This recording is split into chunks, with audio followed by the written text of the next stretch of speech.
SMR은 가고, 가스터벳이 대세입니다. 이것이 바로 AI를 위한 새로운 에너지 인프라입니다. 안녕하세요. 강마입니다. 오늘은 가스터빈 AI 데이터 센터에 가스터빈 들어가면은 아마 가장 수혜를 받을 거라고 생각되는 성강밴드 말씀드리려고 합니다.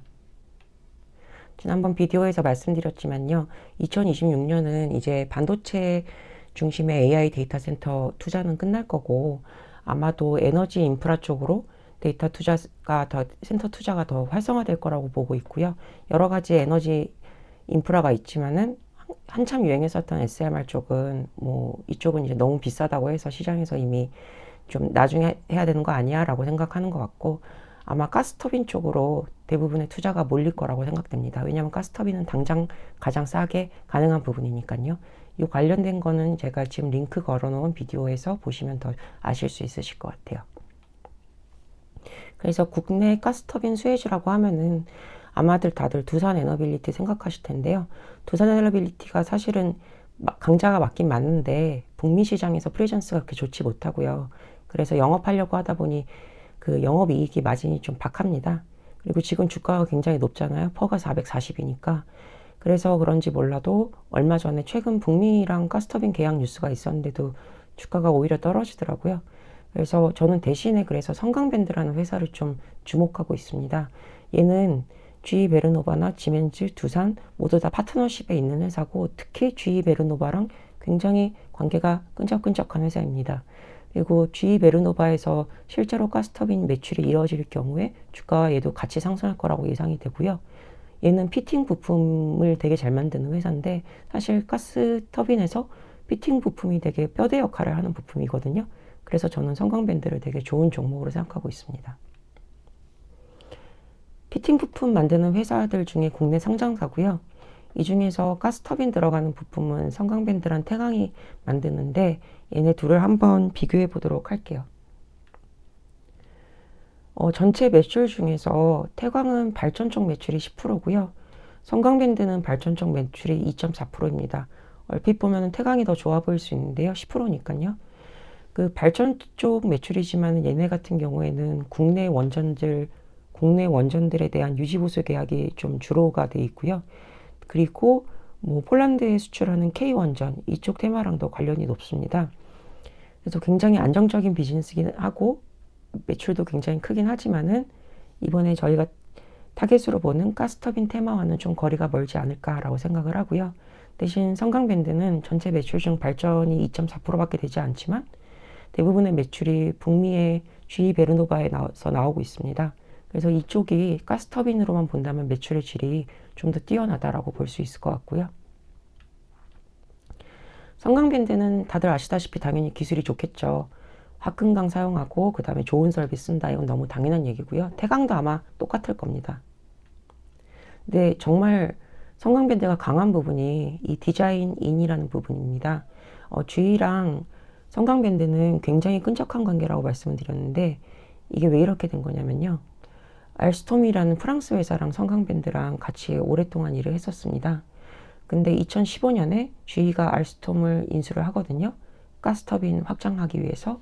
그때 같은 설계 데이터가 GE로 넘어가게 되고요. 이때 도면에 있는 성강밴드의 규격이 문신처럼 모든 GE에 있는 가스터빈에 들어가게 되는 겁니다. 이 가스터빈 같은 발전소 부품들은요. 안에 설계도에 성강밴드 부품 코드 얼마 이렇게 딱 박히게 되면은 이게 그냥 쭉 가게 됩니다. 만약에 태광이 퀄테스트 통과해가지고 우리가 더 싸게 공급해 줄 테니까 우리 걸로 바꿔주세요 라고 해도 G 베르노바 입장에서는 태광 걸로 바꾸는 게 너무 리스크가 큰 거죠.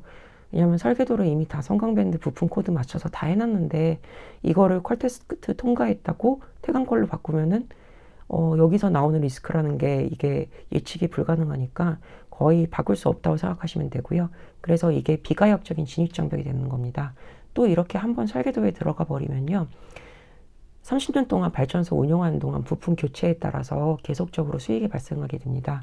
그래서 이게 디자인인이라고 하는 부분이 저는 성강밴드와 G 베르노바와의 관계에 있어서 가장 큰 진입장벽이라고, 타사로부터 보면은 진입장벽이고 성강밴드로 보면은 이익 보호고, 이렇게 저는 생각하고 있습니다. 그래서 태강은 퍼가 9인데 성강밴드는 퍼가 21인 거겠죠. 그러면은 잠깐 같이 차트를 좀 봐주시면 어떨까요? 이게 성강밴드 차트입니다. 2024년 8월 달부터의 그리고 최근 것까지의 차트인데요. 보시면은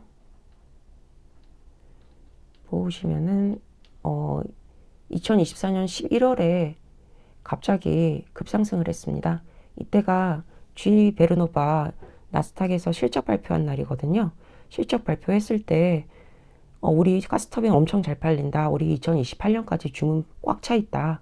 너무 장사 잘 된다. 라고 발표했을 때가 이때였고요. 그때서야 가스터빈이 이게 AI 데이터 주식이구나 해가지고 AI 이제 릴레이팅이라고 하죠. 릴레이팅이 되면서 갑자기 주가가 상승하게 됩니다. 그래서 지금 한 최소한 2.5배는 올랐는 거죠. 2.5배 오른 상태에서 다시 2025년의 11월 달쯤에 G가 다시 실적 발표 때 2028년까지 주문이 꽉 찼으니까 가스터빈 쪽엔 더 이상 할 말이 없는 거고, 그래서 같이 주가가 떨어지게 됩니다. 근데 이때쯤 더 큰일이 생겨요. 이제 상속을 하기 위해서 대주주가 지분을 팔아버리거든요. 한 5% 정도. 근데 그 판 주식을 JP모간 자산운용이 똑같이 그냥 블록딜로 사줍니다. 그렇게 함으로써 5%나 팔았는데도 불구하고 별로 그렇게 주식이 떨어지진 않았고요. 그리고 나서는 계속 지금 횡보장입니다. 이 횡보장 보면 거래량이 굉장히 많이 떨어져 있죠. 그리고 RSI 지수도 굉장히 많이 내려가 있고요. 그래서 보시면은 이 횡보장이 좀 더 길어지다가 언제 다시 오를지가 관건이 되고, 이 언제 다시 오를지에 대해서 같이 한번 생각해 보도록 하겠습니다.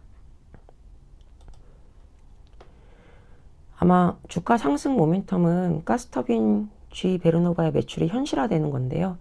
사실 G 베르노바 발주는 이미 실행된 걸로 보입니다. 발주가 아마 2024년에 중반부터 아마 실행이 됐을 거고요. 그러면은 실제로 성강밴드로 이제 발주가 그때부터 들어왔을 거고, 실제로 매출에 찍히는 게 선적하고 딜리버리 완료되는 것까지 생각하면은 2025년 2쿼터부터 아마 매출에 찍히는 게 정상이라고 저는 생각을 했거든요.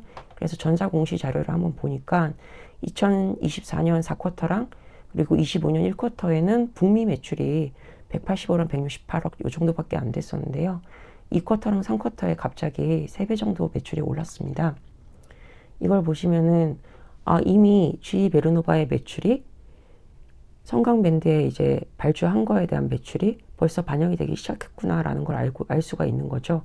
근데 이거 뉴스에 안 나왔거든요. 제가 뉴스 찾아봤는데 성강밴드 이제 G에서 매출 나왔다 이제 이런 거가 뉴스에 안 나왔어요. 저가 솔직하게 이거 일부러 뉴스에 안 낸 것 같거든요. 네. 별로 이유는 별로 뭐 각자의 상상에 맡기지만, 그래서 일부러 뉴스에 안 낸 것 같고, 아마 이게 뉴스에 나올 때쯤이 저는 주가 상승의 모멘텀이 아닐까라고 생각을 하고 있습니다. 예, 주식 투자는 항상 자신의 판단에 따라 하시면 되는 거라고 저는 생각을 하고요. 여기까지가 성강밴드에 대한 저의 자신의 생각이었습니다. 감사합니다.